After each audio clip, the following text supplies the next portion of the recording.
sakit. Sakit. Waktu kecil saya ini sakit. Minta sesuap nasi aja nggak dikasih. Saya minta buat makan, bilangnya nggak ada, padahal itu nasi ada. Sampai segitunya ya, Bah? Iya. Kalau ada orang minta sama saya, minta pesugihan, saya kasih. Tapi dengan satu catatan, saya tidak memahar berapa yang saya minta, enggak. Saya pernah menyantet Permintaan orang. Dan itu pun belas kasihan saya, karena orang itu benar-benar terhina. Itu sampai mati, Bah? Yang kasus Abah ini? Kasus apa? Mati. Orangnya mati? Orang mati. Itu yang minta orang job kolektor.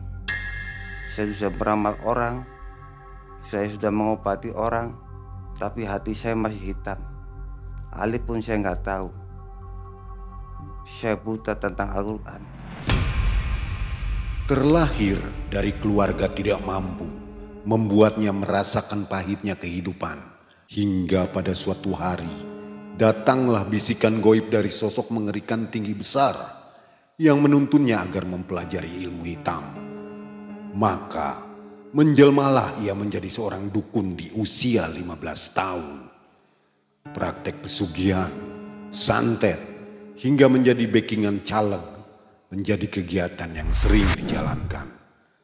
Sampai suatu ketika, hidayah pun didapatkan yang menuntunnya menjadi seorang pelaku spiritual beraliran putih. Dialah Abah Sukma. Assalamualaikum warahmatullahi wabarakatuh. Selamat malam Sobat MM. Tetap gelap ya layarnya. Pasti belum tahu ini siapa kira-kira yang akan tampil. Inilah Abah Sukma. Nah, kaget kan tampilannya? Jangan kaget, Abah Sukma ini orangnya baik. Apa kabar, Bah? Alhamdulillah sehat. Sehat, Bah ya? Sehat. Terima kasih Abah sudah mau berbagi kisah di Malam Mencekam, Bah. Bah, ini Abah ini penampilan seperti ini, Abah ini sepertinya seorang spiritual ya, Bah ya? Ya. Jadi bergerak di bidang spiritual. Spiritual. Apa itu, Bah? Mengobati atau apa? Saya bermacam-macam tentang pengobatan dan sebagainya. Pengobatan. Itu medis atau medis, non medis saya bisa. Bisa, Bah ya? Bisa. Nah, bagaimana kisah-kisahnya? Ini Abah akan berkisah dari awal. Jadi semenjak kecil atau dari keturunannya itu Abah sudah memiliki ilmu yang sekarang Abah punya ini. Karena kisahnya panjang, jadi jangan skip videonya, tonton sampai habis ya. Sebelum mulai, seperti biasa, ada kenang-kenangan dulu dari Malam Mencekam, Bah. Ini, Bah. Terima kasih banyak. Coba, Bah, dilihat, Bah, dalamnya, Bah. Ya, ternyata apa nih, Bah? Kaos Malam Mencekam. Mencekam. Semoga sukses Abah selalu. suka ya? Suka. Nanti dipakai, Bah? Siap. Oke. Boleh, Bah, titipin dulu, nanti pulangnya juga bawa oleh-oleh yang lainnya, Bah ya. Siap. Nah, Sobat MM, Abah ini penganut ilmu atau aliran hitam tadinya. Ya. Di tahun 2019 tepatnya ketika Covid, Abah berubah haluan menjadi aliran putih. Jadi ada hidayah seperti itu, Bah ya. Ya. Bagaimana kisah perjalanannya dari awal sampai akhir, nanti kita coba cari tahu bersama ya. Bah, sebelum berlanjut ini kayaknya saya perlu tanya dulu, Bah. Yang dipakai ini apa nih, Bah? Ini dia kalung. Ini kalung dari leluhur saya dan ini juga dari leluhur saya. Apa itu, Bah, isinya? Ini Macam-macam. macam-macam lah, nggak perlu dijelaskan dengan detail. Kalau gelang ini? Kalau gelang ini saya dapat dari suatu tempat yang jauh. Sobat, semoga semua dalam keadaan sehat walafiat dan selalu dilimpahkan rezeki oleh Allah Subhanahu wa taala. Kita akan dengarkan bersama-sama kisah dari Abah Sukma. Malam Mencekam, semakin malam semakin mencekam. Inilah Abah Sukma.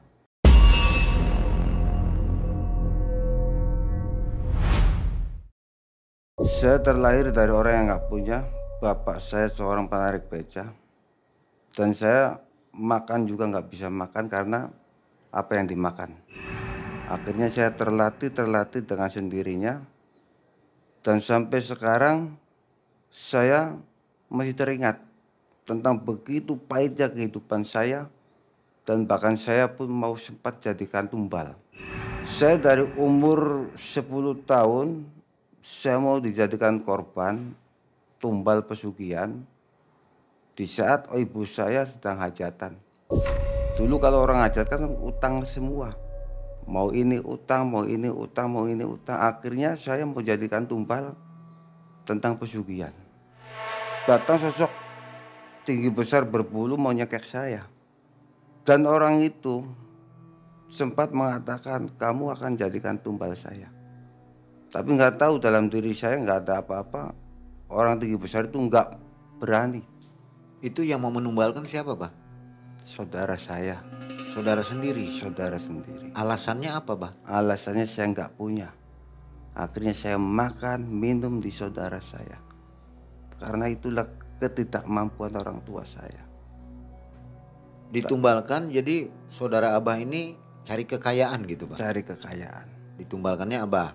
Saya yang jadi tumbal. Sampai sekarang pun saya teringat.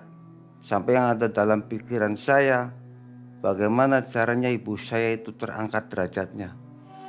Kalau ingat masa lalu saya sangat pahit sekali. Dan akhirnya saya mencari jati diri saya, apa yang sudah diwariskan dalam nenek moyang saya. Dan akhirnya datang sesuatu yang tak terduga dalam diri saya. Bayangan-bayangan yang selalu mengandung saya. Ketika saya tidur, saya didatangi sosok ini mengatakan, kamu jangan pernah berhenti. Kamu jangan pernah berhenti. Sampai sekarang kamu jangan pernah berhenti. Saya berpikir, saya tidak akan berhenti tentang apanya. Kamu harus meneruskan apa yang sudah diwariskan dalam diri kamu sebelum kamu lahir. Dan akhirnya saya mencari sesuatu. Di umur 15 tahun saya sudah mendapatkan apa yang sudah saya dapatkan. Saya sudah meramal orang, saya sudah mengobati orang, tapi hati saya masih hitam. Alif pun saya nggak tahu. Saya buta tentang Al-Quran. Orang tua nggak ngajarin, Bah? Orang tua nggak ngajarin. Dan saat akhirnya saya itu sampai terdasar hitamnya dari diri saya ini, Mang. Tapi saya tidak berhenti segitu saja. Kalau ada orang minta sama saya, minta pesugihan, saya kasih. Tapi dengan satu catatan, saya tidak memahar berapa yang saya minta, enggak. Bahkan saya juga enggak ada yang namanya tumbal-tumbalan itu. Itulah kisah saya, pahit getir saya. Sampai sekarang saya rasakan. Tapi tetap aja sosok-sosok itu tinggi besar itu selalu menghantui saya. Dari kuping bisikin, kamu harus tetap berjalan sesuai dengan apa yang saya ajarkan. Dan kamu tetap berjalan sesuai dengan apa yang saya tuntun. Saya pun pernah dikasih sama orang, perempuan cantik. Mau ngasih apa sama saya? Harta, benda. Tapi dengan satu syarat, dia minta keturunan dari saya. Yang penting kamu bisa ngasih keturunan, saya akan kasih kamu apapun yang kamu minta. Tapi saya minta satu, saya ingin jadi orang yang dihargai orang, dihormati orang. Banyak sekali pengalaman-pengalaman saya.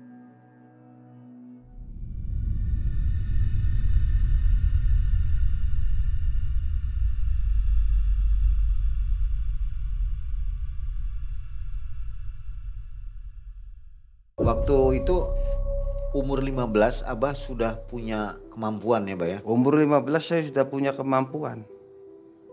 Apa, Bah, contoh kasusnya, Bah? Kasusnya gini, ada orang minta pesugihan. Itu orang, Ada yang minta pesugihan? ada yang minta pesugihan. Akhirnya orang itu datang. Dan saya sarankan bahwa pesugihan itu bermacam-macam. Ada yang pesugihan pendaringan kebek. Kata orang Jawa itu kita harus bertapa di pendaringan tuh, tempat beras itu. Apa bah syaratnya? Syaratnya, Prosesnya. syaratnya kita harus bertapa 7 hari 7 malam di depan pendaringan kebek itu. 7 hari 7 malam. 7 hari 7 malam. Tidak boleh makan. Enggak boleh makan, enggak boleh ada yang ganggu. Nah, nanti apa yang datang pasti datang. Biasanya yang datang itu ular. Nah, dia juga merasakan dan sempat bercerita sama saya. Dek, dia meluk manggil saya, Dek, karena saya kecil. Dek, saya pernah didatangi ular. Nah, ular itu yang membawa berkah nanti. Akhirnya sukses dia itu sampai sekarang. Masih hidup bah? Masih hidup orangnya. Kata orang itu tumbalnya pasti ada bah kalau pesugihan. Tergantung. Ada yang tumbal pakainya orang tua, anak. Ada yang pakainya uang. Ada juga yang pakainya hewan. Tergantung apa yang perjanjiannya. Saya punya kasus ya seperti itu. Pendaringan kebek. Dia bertapa di tempat pendaringan. Enggak sampai ada tumbal-tumbal, enggak. Tiap tahun minta sesajen apa mungkin Bang? Enggak. Sama sekali. Enggak sama sekali. Itu yang turun uang langsung atau apa? Enggak.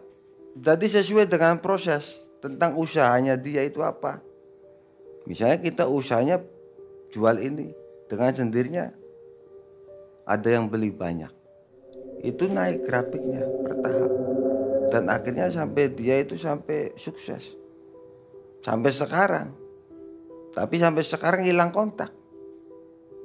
Karena berapa tahun nggak ketemu. Itu di umur 15 tahun Umur ya? 15 tahun. Udah ada yang minta itu. Udah ada yang minta. Jadi Abah ini aliran ilmu hitam. Ada yang minta untuk nyantet orang. Abah bersedia pada Ada. waktu itu? Waktu Bah? itu belum. Saya belum mengingat tentang menyantet. Tapi di saat kehidupan sekarang ini, kasus itu ada. Saya pernah menyantet Permintaan orang. permintaan orang. Dan itu pun belas kasihan saya. Karena orang itu benar-benar terhina. Jadi nggak semua santet Abah layani. Enggak semua santet apa layani. Apapun sakitnya orang itu sampai di mana, saya akan bantu. Tapi hanya untuk sekedar menyakiti orang, saya nggak punya apa-apa. Bahkan saya nggak berani. Tapi kalau orang sudah menyakiti orang, itu akan saya bantu. Jadi Abah nggak akan memulai bah ya? Iya. Tiba-tiba menyantet orang tanpa sebab. Tanpa sebab. Harus ada sebabnya dulu. Harus ada sebabnya itu. Setiap masalah pasti ada sebabnya. Itu. Kalau diminta oleh orang tolong santet itu, belum tentu Abah mau. Belum tentu apa mau. Terkecuali orang yang meminta itu sudah benar-benar sakit. Terhina. Insting saya itulah dari lahir itu sudah terhina. Jadi kalau ada orang terhina, saya di situ akan masuk. Akan bantu. Siapapun. Itu sampai mati bah? Yang kasus Abah ini? Kasus apa? Mati. Orangnya mati? Orang mati. Itu yang minta orang job kolektor. Debt kolektornya yang mati? Job kolektornya enggak. Mertuanya yang mati. Sampai sekarang juga masih ada bayang-bayang orang yang meninggal tuh. Kasusnya apa bah? Boleh tahu? Kasusnya gini. Teman saya setiap dapat uang selalu diminta dengan alasan yang enggak jelas. Sama si ibunya nih. Nah, kebetulan cerita sama teman saya cerita sama saya. Akhirnya dia cerita, saya sakit hati karena saya nggak dihargai sama mertua saya, sama istri saya. Di situ saya masuk. 3 hari 7 hari meninggal orang itu. Kenapa saya masuk? Itulah kecil saya nih, sakit. Waktu kecil saya ini sakit. Minta sesuap nasi aja nggak dikasih. Dulu kan pulang sekolah Saya minta buat makan, bilangnya nggak ada, padahal itu nasi ada. Sampai segitunya ya, Bah? Iya, saudara sampai segitunya. Tapi sampai sekarang, alhamdulillah, ibu saya derajatnya naik dan saudara-saudara yang menghina. Akhirnya kebalik, dia yang minta sama ibu saya. Gitu. Tapi nggak Abah sakiti. Enggak, biarin aja. Padahal Abah punya kemampuan ya. Iya, tapi saya nggak sampai sejauh itu. Andaikan ada orang, Bah, yang bayar Abah sekian puluh juta untuk membunuh orang dengan santet, Abah bersedia nggak? Belum tentu saya menerimanya. Harus dilihat dulu kasusnya. Kalau dilihat dulu seberapa orang itu disakitinya. Saya nggak semudah apa yang orang minta sama saya. Meskipun saya mahal mencarinya, karena santet itu tidak bisa dijual belikan sejatinya itu. Karena santet itu turunan dari nenek moyang yang harus dilestarikan. Abah punya putra berapa, Bah?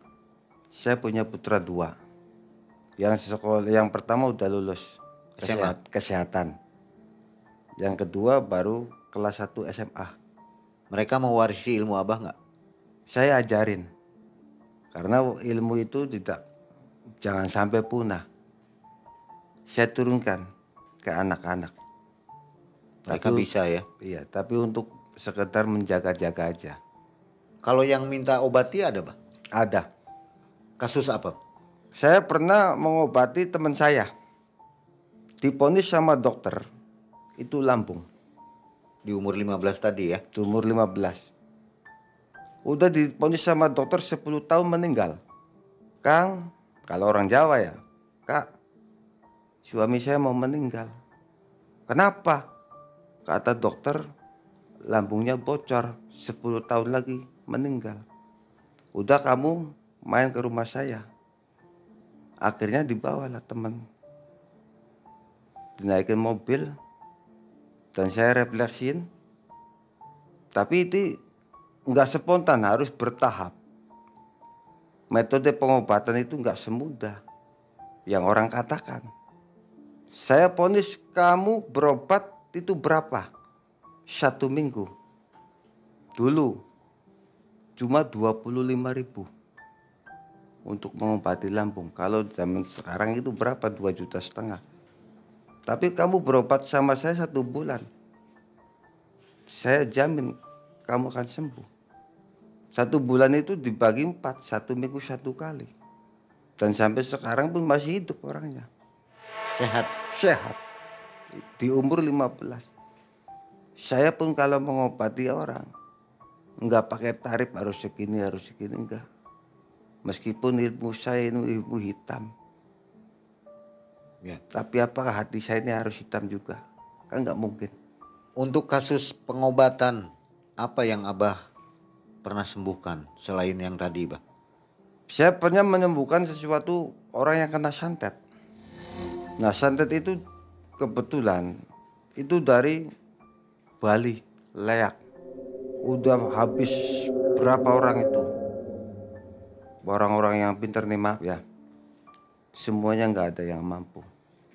Kebetulan ibunya itu dulu minta sama saya.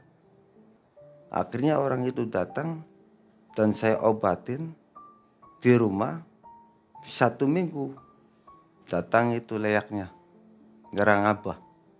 Sampai perkutut Abah itu meninggal.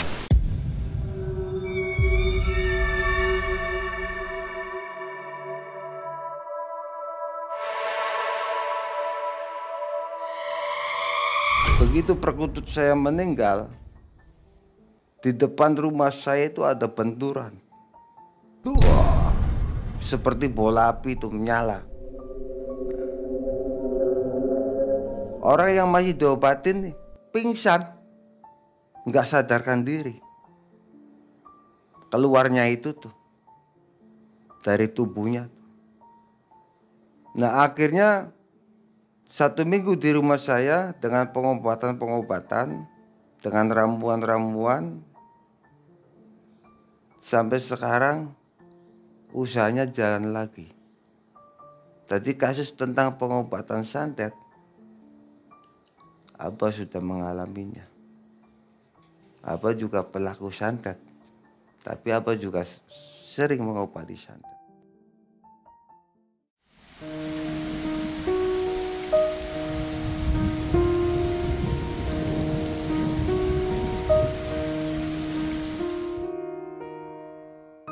Kalau yang minta pelet juga ada, Bah? Ada. Kasusnya begini, ada orang suka sama istrinya orang, Dikasih. akhirnya si istrinya itu cinta sampai dinikahin. Proses ngasihnya dengan ritual, mandi kembang, 7 sumur yang tua itu, jam 12 malam, dengan mantra pengikat sukma. 1 hari ikhtiar di rumah dengan mengamalkan mantra-mantra itu. Tapi kuncinya saya nggak kasihkan semua, tetap mantranya aja.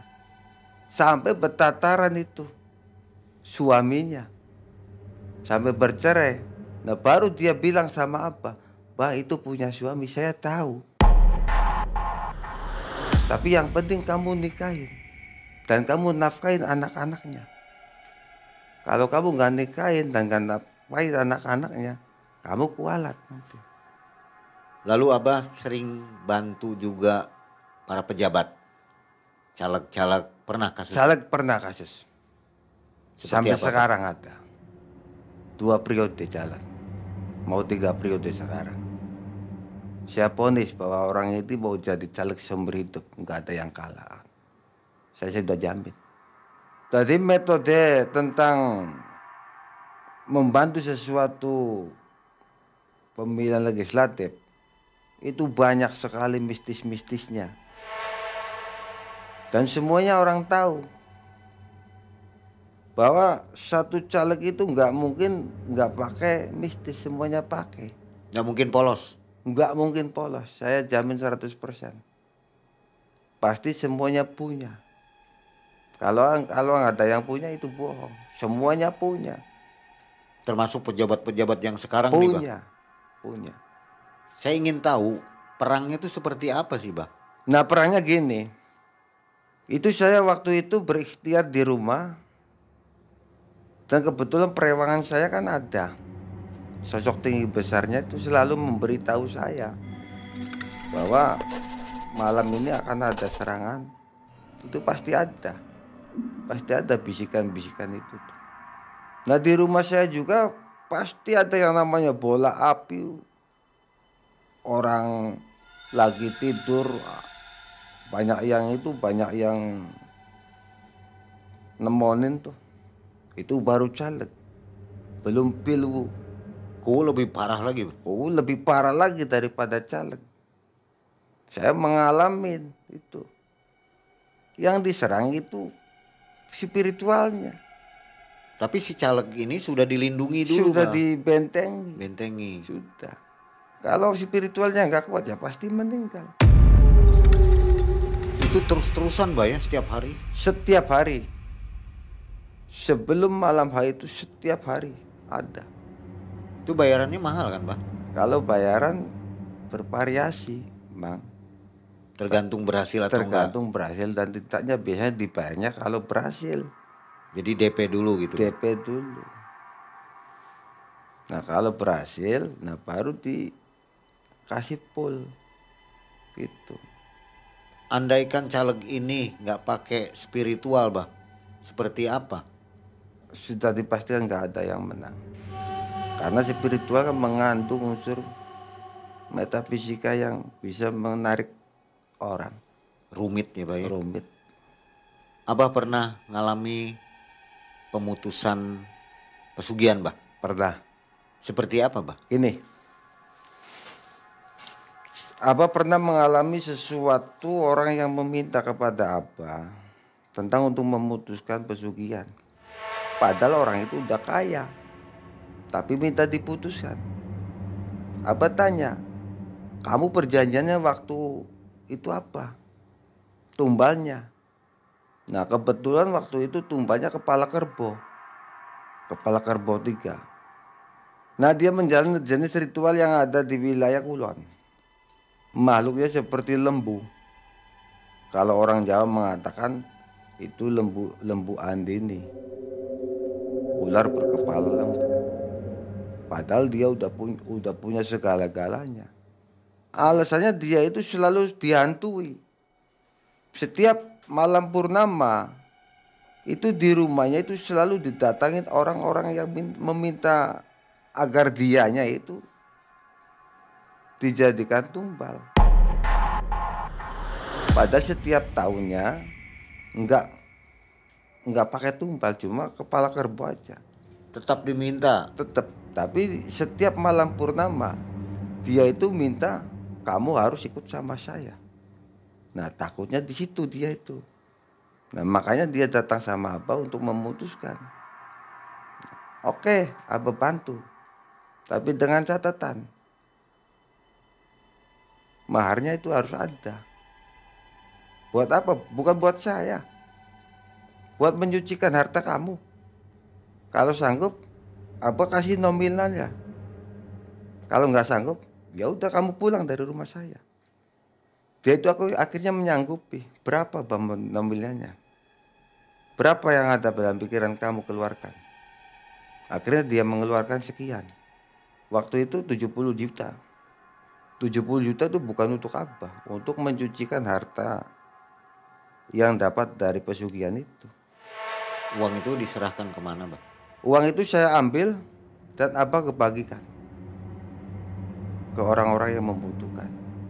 Nah, nanti orang yang mengambil uang tersebut, nah itu sebagai penggantinya. Jadi tumbalnya mereka. Iya. Nah, itu nanti penggantinya. Jadi nanti ngejarnya si Orang yang meminta uang tersebut, yang menerima uang itu. Iya. Akhirnya putus perjanjian dengan sampai sekarang. Miskin lagi atau tetap kaya? Tetap jalan. Karena sesuai dengan perjanjian itu kan masih berjalan di luarnya. Perjanjian sama orang pelakunya sudah putus, tapi di luarnya masih jalan. Itu. Gimana perangnya, Bah? Dengan lembu andininya? Ya, betul, dengan itunya, Bah. Ya tetap ada semacam pengalaman-pengalaman yang mengerikan pasti. Karena waktu itu nggak diputuskan di sini, harus di tempatnya. Saya langsung beratap sama kuncinya, dan kuncinya juga udah terserah apa aja. Nah, apa ritual kan di situ, sama uang itunya. Uang itu saya bawa, saya ritualkan di situ di tempatnya, dan saya pesan majikan kamu bukan yang dulu lagi.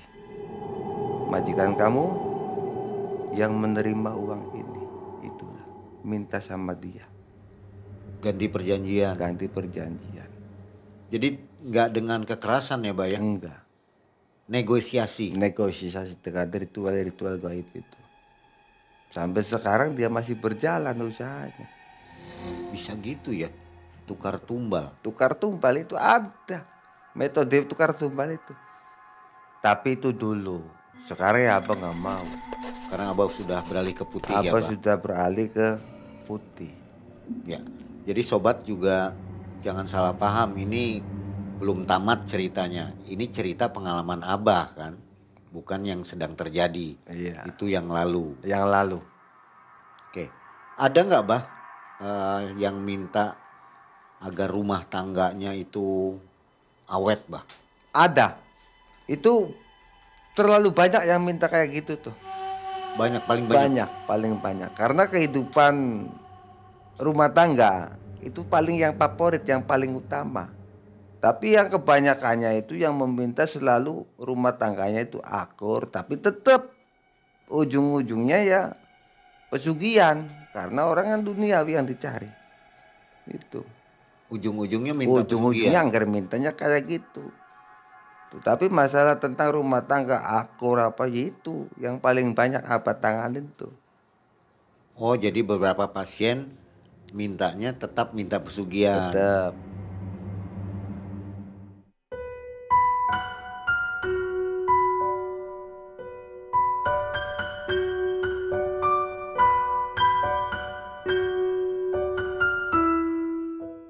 Bah, setelah umur 15 tahun Abah sudah memiliki ilmu ya. Tapi Abah merasa kurang puas. Kurang puas. Akhirnya Abah memutuskan untuk berkelana ya, Bah. Berkelana. Bisa ceritakan, Bah? Bisa. Mulai awal Abah berkelana itu. Bisa. Dorongan saya untuk berkelana itu ya tidak ada kata lain dengan kehidupan saya yang dulu. Yang penuh dengan kepahitan, yang penuh dengan kesengsaraan. Akhirnya di umur 15 tahun saya berkelana tidak jauh. Saya paling suka kalau di tempat-tempat yang keramat. Karena buat apa? Buat menenangkan diri. Buat mencari sesuatu yang tidak nyata. Kemana Abah waktu itu pertama? Saya pertama ke sesuatu tempat, ke keramat, tidak jauh dari sini. Semedi di situ, Bah. Semedi. Saya paling suka kalau untuk semedi. Itu berdasarkan bisikan atau ada guru? Saya tidak mempunyai guru spiritual. Saya lahir dari nurani saya sendiri. Dan bisikan-bisikan itu yang selalu saya mengingat. Kamu jangan berhenti. Lanjutkan apa yang kamu sudah punya. Akhirnya saya ke tempat keramat, ke Gunung Jati, ke petilasan Pajajar, dan banyak lagi.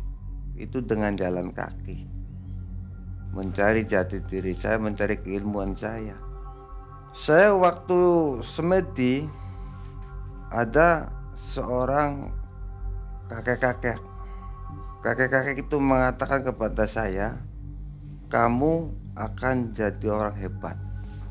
Saya tidak tahu hebatnya di mana. Kakek itu namanya Syekh Jati. Dan saya juga punya pusakanya. Dikasih oleh-olehnya? Dikasih oleh-olehnya. Kegunaannya apa? Kegunaannya itu ya untuk macam-macam. Untuk penyembuhan refleksi, untuk pengasihan. Waktu saya menerima pusaka itu, sebelumnya saya didatangin makhluk. Sosok harimau bertubuh manusia, berkepala harimau. Dan dimanapun saya berada, sosok itu selalu datang dalam mimpi saya. Berapa lama di tempat itu, Bang? Saya 21 hari Puasa? puasa. Siang malam gak makan itu? Siang malam gak makan saya. 21 hari plus pati geni. Dan saya banyak menemukan sesuatu yang orang tidak temukan. Dikasih wejangan, dikasih amalan. Itu dari mimpi-mimpi, bukan dari orang. Pengalaman Tanpa guru ya? Tanpa guru. Saya kan buta huruf sama Al-Quran, nggak bisa ngaji, nggak bisa apa. Tapi amalannya itu dari Al-Quran. Dan saya juga nggak bercerita sama orang, tinggal saya menghayati aja. Tapi selalu sosok-sosok itu, sosok-sosok orang berkepala harimau itu selalu datang. Sampai sekarang? Sampai sekarang. Meski Abah sudah beralih ke ilmu putih, tetap ada? Tetap masih jalan, masih datang. Terkadang itu suaranya aja, tapi dia itu selalu membantu saya di saat saya punya kesusahan. 21 hari di situ, setelah itu jalan lagi, Bah? Jalan lagi. Ke daerah mana? Saya jalan lagi ke wilayah, nanti ada yang datang nih, sebentar. Ke wilayah Majalengka, di Pajajar, di wilayah Pajajaran, di Semedi lagi. Dan saya mendapatkan sesuatu yang istimewa dari situ. Tapi tetap makhluk itu selalu datang. Abah perjalanannya ini dengan jalan kaki tanpa bawa uang, tanpa bawa apa-apa? Saya nggak bawa uang, nggak punya uang saya. Makannya dari mana, Bah, selama ini? Makan saya dapat dikasih. Setiap perjalanan saya pasti ada yang ngasih makan. Minum saya bawa, kalau minum saya bawa. Tapi kalau uang saku nggak saya bawa. Kuncinya Pak Kuncennya aja saya nggak kasih uang. Emang saya nggak punya uang. Nah, berarti Abah dari situ belum selesai, Boy, ya? Masih banyak. Bertahun-tahun itu. Masih banyak perjalanan hidup saya. Nah, saya pengen tahu, Bah. Waktu itu kan Abah di tahun 2019 mulai masuk ke dunia putih, Bah. Tepat. Ya? Itu kenapa, Bah? Ini,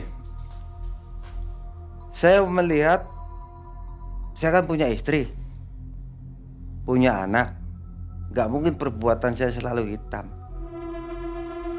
Jadi saya itu berpikirnya, waktu itu corona, saya sudah melakukan ibadah puasa 15 hari, tapi saya masih mengganjal dosa saya nih. Saya waktu itu bermimpi lihat jutaan manusia dengan yang semua. Dia bilangnya gitu, la ilaha illallah, la ilaha illallah. Saya tanya, itu orang apa? Itu orang minta ampunan dosa. Kata sebelahnya nih, kata nenek-nenek, kakek-kakek nih, itu orang apa yang di atas itu? Ada 7 orang, tapi yang satunya itu mukanya bercahaya. Saya mau ke sana.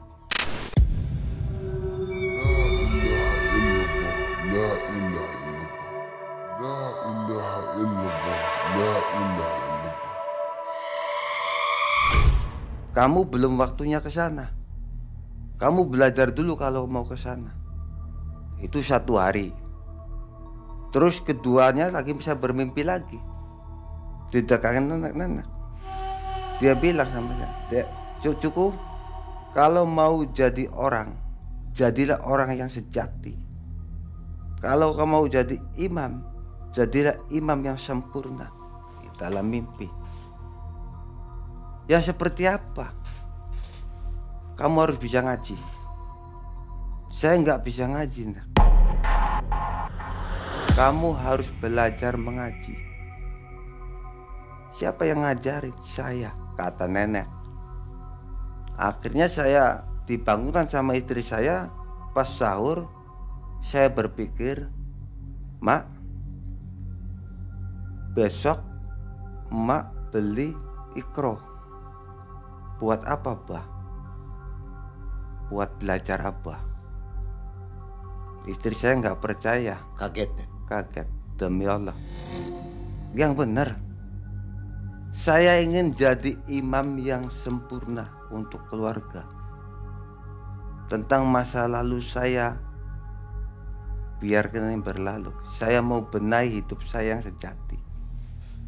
Akhirnya istri saya membelikan Iqra, dari Iqra 1 sampai Iqra 6. Saya belajar sendiri waktu itu.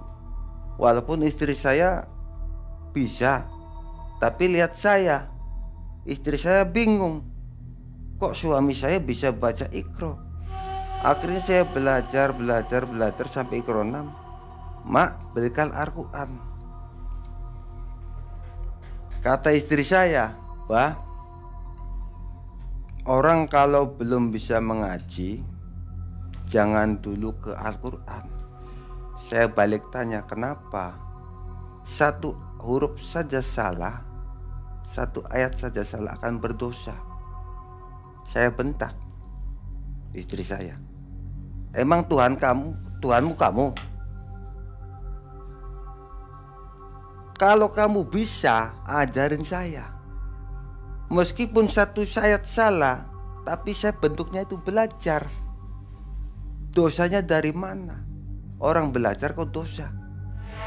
Menurut pemahaman saya, Mang. Akhirnya istri saya mengasihkan Al-Quran. Dan saya juga belajar sendiri waktu itu. Nggak ada pembimbing. Tinggal istri saya mendengarkan, Mak, nanti kalau saya salah belajar Al-Quran, Mak harus bisa ngasih yang contoh yang benar. Iya, Bah. Akhirnya saya belajar dari Al-Baqarah sampai khatam. 15 hari sampai khatam saya. Tidak berhenti-hentinya mengaji. Siang malam mengaji. siang malam mengaji. Dengan bangganya istri saya menangis 2 hari 2 malam. Menangis dengan bangganya lihat suaminya bisa mengaji, bisa memahami tentang agama. Dan saya pun terharu. Sampai sekarang saya nggak percaya. Dulu waktu saya terlalu buruk untuk diri saya, perjalanan kejahatan saya yang saya pernah lakoni, akhirnya Allah mengasih hidayah sama saya di bulan corona ini, di bulan puasa ini. Dan saya lebih sedihnya, kenapa nggak dari dulu saja. Tapi dalam pikiran saya mungkin belum waktunya. Setiap perjalanan hidup manusia itu terkadang di bawah, terkadang di atas. Dan sampai sekarang pun anak-anak saya membanggakan bapaknya yang dulunya buta akan agama. Tapi sekarang yang namanya manusia itu tidak akan pernah puas. Sebelum kepuncakannya tercapai. Tapi dengan keadaan saya yang seperti ini, saya sangat bersyukur sekali. Dosa-dosa saya yang pernah saya jalani, yang pernah saya lakoni, mungkin belum bisa dihapus.